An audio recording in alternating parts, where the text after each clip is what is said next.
In 1685, the King of England is dying, and his doctors know exactly what to do. They give him a medicine made of human skull, crushed, distilled into alcohol, dripped onto his tongue, 40 drops a day. Charles II loved this stuff. He paid a fortune for the recipe. He brewed it himself. And here's the thing you need to understand. Nobody in that room thought this was weird, because for 600 years, the fanciest medicine in Europe was made of dead people, and a lot of it was mummy. It started with a translation error, which is a very stupid way to start eating people. Arab physicians used a healing tar called mumaya. Europeans heard the word, looked at the black resin on Egyptian mummies, and went, same thing, surely. So they started grinding up actual mummies and swallowing them.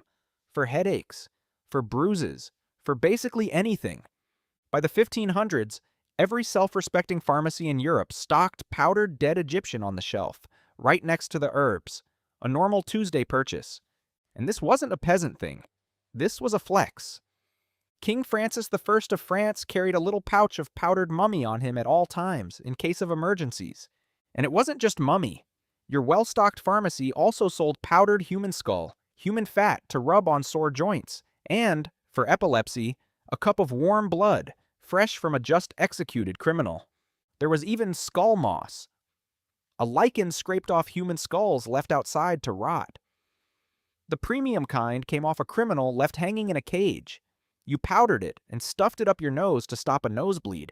And no one sums up the whole insane era better than one family: the Stuarts. King James I refused corpse medicine as barbaric.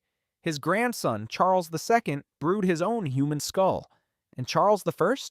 After they chopped his head off, people soaked handkerchiefs in his blood, because a dead king's blood was supposed to cure you. So in one royal family, you get a man who wouldn't take the medicine, a man who made the medicine, and a man who was the medicine. Now, you're assuming this was all a very long time ago. It wasn't. Drinking the blood of the executed for epilepsy was still happening in Germany as late as 1861.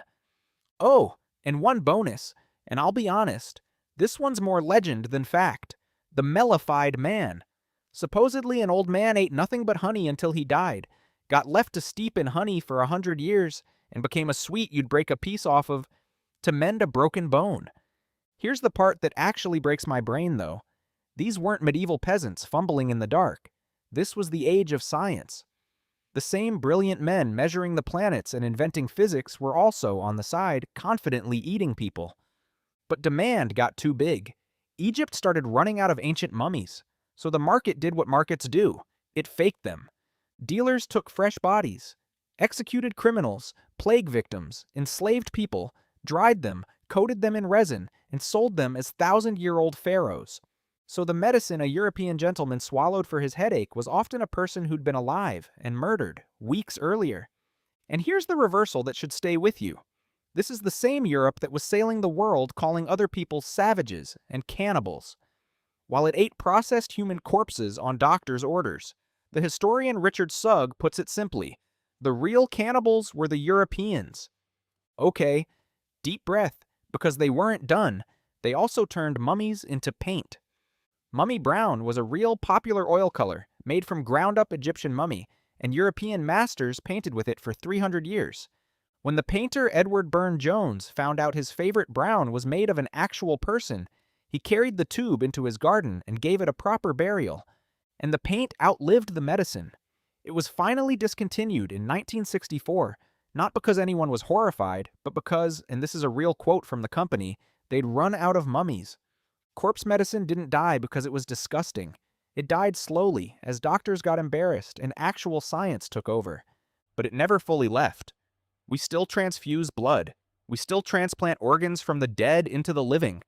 We just got much better at it and stopped putting it in wine. So, final tally. For 600 years, the most civilized people on Earth were quietly eating the dead and calling everyone else the savages. Sleep well. This is Doodle History. New one every week.